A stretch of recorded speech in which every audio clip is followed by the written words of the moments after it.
அனைவருக்கும் வணக்கம். இந்த பதிவில் நம்ம எதை பற்றி பார்க்க போகிறோன்னு தெரிஞ்சுக்கிறதுக்கு முன்னாடி மறக்காமல் நம்ம சேனலை சப்ஸ்கிரைப் பண்ணிக்கோங்க.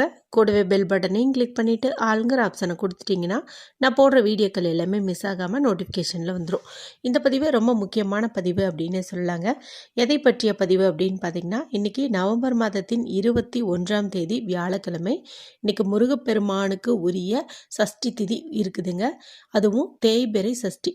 நம்முடைய வாழ்க்கையில் இருக்கக்கூடிய பிரச்சனைகள், அதாவது கடன் பிரச்சனை, நோய்கள், மனபயம், யம பயம், எதிரி தொல்லை, தீராத நோய், கடன் கவலை, இது போன்றவையெல்லாம் நீங்கணுன்ட்டு இந்த நாளில் நம்ம முருகப்பெருமான் வழிபாடு செய்யும்போது கட்டாயம் அதெல்லாம் நீங்கும். குறிப்பாக சொல்லணுன்னா, நிறைய பேர் இப்போ அவதிக்குள்ளாகிறதுன்னு பார்த்தீங்கன்னா கடன் பிரச்சனை தான். இந்த கடன் பிரச்சனையில் மாட்டிக்கிட்டு நிறைய பேர் கஷ்டப்படுவாங்க. அந்த மாதிரி இருக்கிறவங்கெல்லாம் தேய்பிறை சஷ்டி நாளில் விரதம் இருந்தோ அல்லது விரதம் இருக்காமல் மனதாரையாவது முருகப்பெருமானை நினச்சி வழிபாடு செய்யும் போதோ நிச்சயமாக அவர்களுடைய கடனை அடைப்பதற்குண்டான தேவையான பணமும் கிடைக்கும், அதே போல் ஒரு வழியும் கிடைக்கும் அப்படின்னு சொல்லலாம். மாதம் 2 முறை சஷ்டி வரும். வளர்பிறை சஷ்டி, தேய்பிறை சஷ்டி அப்படின்ட்டு. சஷ்டி திதினாவே விசேஷம்தான். அதுவும் பார்த்திங்கன்னா அது வரக்கூடிய கிழமைகள்னு பார்க்கும்போது அந்த கிழமையை வச்சும் அதுக்கு சிறப்பு உண்டு. அதே போல் அது வருகின்ற அந்த மாதம் இருக்குது இல்லையா, ஒவ்வொரு தமிழ் மாதமும் அந்த ஒவ்வொரு தமிழ் மாதத்துக்குமே தனி சிறப்பு உண்டு. இப்போ பார்த்திங்கன்னா கார்த்திகை மாதம். இந்த கார்த்திகை மாதம் அப்படிங்கிறது முருகப்பெருமான் வழிபாட்டுக்கு உகந்த ஒரு மாதமாக கருதப்படுது. எல்லா மாதத்துலேயும் நம்ம முருகப்பெருமான் வழிபாடு செய்வோம். இருந்தாலும் இந்த கார்த்திகை இன்னும் கொஞ்சம் ஸ்பெஷல் அப்படின்னே சொல்லலாமே. அதனால் இந்த கார்த்திகையில் வரக்கூடிய இந்த சஷ்டி திதியானது மிக மிக விசேஷமானது அப்படின்னே சொல்லலாம். அதுவும் முருகப்பெருமானுக்கு உகந்த நட்சத்திரங்களில் ஒன்றான இந்த பூச நட்சத்திரம் அப்படிங்கிறதும் இன்றைக்கி நமக்கு இருக்குது. வியாழக்கிழமை நாளில் இந்த பூச நட்சத்திரம் வந்துச்சுன்னா அதை நம்ம குரு புஷ்ய நாள் அப்படின்னு சொல்லுவோம். இந்த நாளில் என்ன செஞ்சால் நமக்கு நல்ல ஒரு செல்வாக்கு உயரும், பொண்ணும் பொருளும் சேரும், ஐஸ்வர்யம் பெருகும் என்பது குறித்தெல்லாம் ஏற்கனவே 2 வீடியோ போட்டாச்சு. நேற்று இரவும் போட்டாச்சு, இன்றைக்கி காலையிலையும் போட்டாச்சு. அதில் சொல்லியிருக்கிற சிம்பிளான பரிகாரத்தை நீங்கள் செஞ்சு பலனடைங்க. இந்த பதிவில் நம்ம எதை பற்றி பார்க்க போகிறோன்னா, இன்றைக்கி சஷ்டி திதியே இருக்கிறதுனால கட்டாயம் முருகப்பெருமான் வழிபாடு வீட்லேயோ இல்லை கோவில்லையோ எல்லாருமே செய்வீங்க. இப்போ வேல் வச்சுருக்கிறவங்களாம் கண்டிப்பாக அந்த வேலுக்கு முடிஞ்ச பொருட்களால் அபிஷேகம் செஞ்சு வழிபாடு செய்வீங்க. இன்னும் சில பேர் பார்த்திங்கன்னா வேல்மாறல் படிப்பாங்க.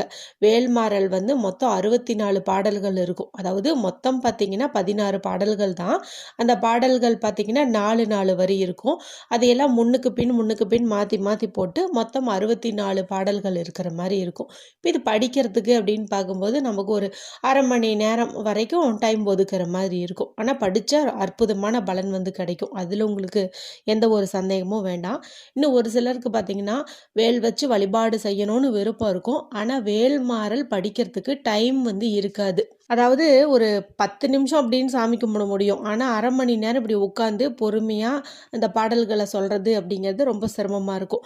அந்த மாதிரி இருக்கிறவங்களுக்கெல்லாம் நான் ஏற்கனவே அந்த ஃபஸ்ட்டு 4 வரி மட்டும் சொல்லுங்கன்னு சொல்லியிருந்தேன். அதாவது திருத்தணியில் உதித்தருளும் ஒருத்தன் மலை விருத்தன் என துளத்தில் உரை கருத்தன்மையில் நடத்து குகன் வேலே.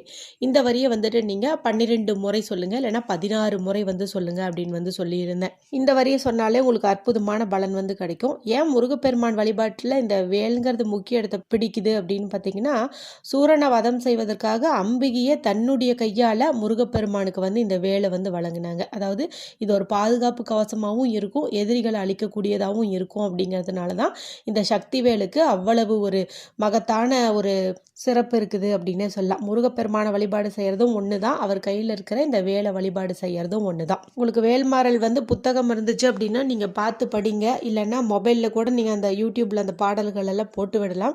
என்ன கேட்டிங்க அப்படின்னா, நீங்கள் உங்களுடைய வாயால் ஒரு 2 வரி 4 வரியாவது சொல்கிறது தான் நம்மளுடைய உடம்புக்கும் நல்லது, உள்ளத்துக்கும் நல்லது. அதாவது மற்றபடி இந்த மொபைலில் டிவிலெல்லாம் போட்டு விடுறது எப்படி அப்படின்னு பார்த்தீங்கன்னா, ரெடிமேடு ஃபுட்டாக நம்ம வெளியிலேருந்து நம்மளுடைய விருந்தினருக்கு வாங்கி கொடுக்குற மாதிரி அர்த்தம். ஆனால் நம்மளுடைய வாய்மொழியால் நாமே அதாவது ராகம் போட்டு படிக்கணும் அப்படின்ட்டுலாம் இல்லை.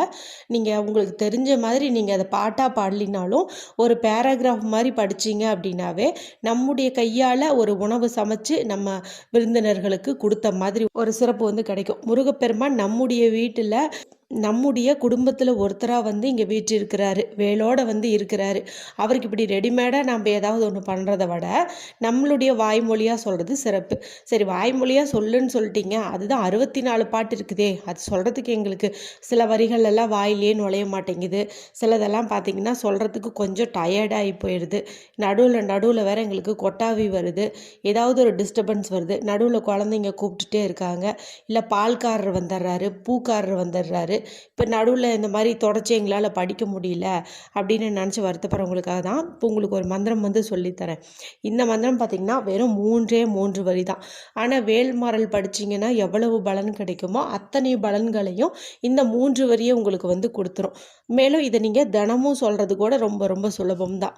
அதனால் இந்த மந்திரத்தை நீங்கள் மனப்பாடம் பண்ணி வச்சிட்டிங்க அப்படிங்கும்போது ஒரே நிமிஷத்தில் வந்து சொல்லிடலாம். இதை வந்துட்டு நீங்கள் ஒரு நாளைக்கு 6 முறை அப்படின்னு சொல்கிறது சிறப்பு. தினமும் சொல்ல முடியலனா கூட இந்த சஷ்டி திதி வரும்போது, கிருத்திகை நட்சத்திரம் வரும்போது, செவ்வாய்க்கிழமை நாள், இந்த மாதிரி முருகப்பெருமானுக்கு உகந்த நாட்கள் வரும்போது நீங்கள் ஒரு 6 முறை சொல்கிறது சிறப்பு. வேல்மாறலும் படிக்கிறதுனா படிங்க, கூடவே வந்துட்டு இந்த மந்திரத்தையும் வந்து சொல்லுங்கள். இது வெறுமனே சொல்கிறத காட்டிலும் கையில் வந்து ஒரு சுக்கு இருக்குது இல்லையா, அதான் இஞ்சியுடைய உலர்ந்த நிலை தான் பார்த்திங்கன்னா சுக்கு அப்படின்னு வந்து சொல்லுவாங்க. இந்த சுக்கை நம்ம கையில் வச்சுக்கிட்டு சொல்லும்போது இன்னும் நல்ல பலன் வந்து கிடைக்கும். அதாவது சுக்குக்கு மிஞ்சிய மருந்து இல்லை, சுப்பிரமணியனுக்கு மிஞ்சிய கடவுள் இல்லை அப்படின்னு வந்து சொல்லுவாங்க. அதாவது முருகப்பெருமானோட இணைச்சு இந்த சுக்கை வந்து சொல்லுவாங்க. மகத்துவமானது, மருத்துவத்திற்கும் உதவக்கூடியது அப்படின்னு இந்த சுக்கை வந்து சொல்லலாம். இப்போது இந்த வீடியோ பார்க்கும்போது உங்கள் வீட்டில் சுக்கு இல்லைன்னா நீங்கள் ஒன்றும் வருத்தப்பட வேண்டாம். உங்களுக்கு எப்போ சுக்கு கிடைக்குமோ அப்போ வந்துட்டு நீங்கள் இதை கையில் வச்சுட்டு ஒரு செவ்வாய்க்கிழமை நாளோ இல்லை கிருத்திகை வரும்போதோ அல்லது அடுத்து வளர்பிறை சஷ்டி வரும் இல்லையா, அந்த நாள்லேயோ வந்துட்டு நான் சொல்கிற மாதிரி நீங்கள் பண்ணிக்கோங்க. இப்போ அந்த சுக்கு வந்து ஒரு துண்டு வந்து கையில் எடுத்துக்கோங்க.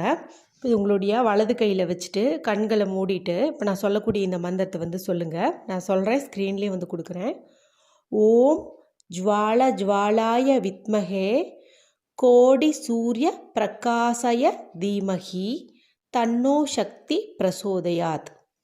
ஓம் ஜ்வால ஜ்வாலாய வித்மஹே கோடி சூரிய பிரகாசய தீமஹி தன்னோ சக்தி பிரசோதயாத். ஓம் ஜ்வால ஜ்வாலாய வித்மஹே கோடி சூரிய பிரகாசிய தீமஹி தன்னோ சக்தி பிரசோதயாத். இது சொல்கிறதுக்கு கொஞ்சம் சிரமமாக இருக்கும். நீங்கள் ஒரு 2 தடவை சொன்னீங்க அப்படின்னா வந்து உங்களுக்கு ஈஸியாயிரும். இந்த மாதிரி மந்திரம் சொன்ன பிறகு இந்த சுக்கு இருக்குது இல்லையா, இதை வந்துட்டு நீங்கள் உங்கள் வீட்டில் வச்சுருக்கிற இந்த துவரம் பருப்பு டப்பா இருக்குது பாருங்கள், அந்த டப்பாக்குள்ளே வந்துட்டு நீங்கள் உள்ளே புதைச்ச மாதிரி வச்சுருங்க. ஒரு 3 மாதம் வரைக்கும் அப்படியே இருக்கட்டும். எப்போவெல்லாம் நீங்கள் இந்த மந்திரம், அதாவது தினமும் சொல்கிறதுனா நீங்கள் இதை எடுக்க தேவையில்லை. ஒருவேளை வாரம் செவ்வாய்க்கிழமை சொல்கிறேன், கிருத்திகை அன்னைக்கு சொல்கிறேன், சஷ்டி அன்னைக்கு சொல்கிறேன் அப்படிங்கும்போது நீங்கள் இதே சுக்கையே அந்த துவரம் பருப்பு டப்பாலேருந்து எடுத்து உங்களுடைய கையில் வச்சுட்டு இந்த மந்திரத்தை சொல்லி அதை உருவேற்றிட்டு மறுபடியும் வந்து துவரம் பருப்பு டப்பாவில் வந்து வச்சுருங்க. இந்த மாதிரியே வந்துட்டு நீங்கள் செஞ்சுட்டு வரலாம். ஒரு 3 மாதங்கள் வரைக்கும் இது அப்படியே இருக்கட்டும். 3 மாதங்கள் கழித்து இந்த சுக்கை வந்துட்டு நீங்கள் ஓடுற தண்ணீரில் விடுறதோ இல்லை கால்படாத இடத்துலையோ போட்டுடலாம். திரும்பவும் ஒரு புது சுக்கு துண்டை எடுத்துட்டு இதே போல் நீங்கள் இந்த மந்திரத்தை சொல்லி துவரம்பருப்பு டப்பாவில் வந்து வைங்க.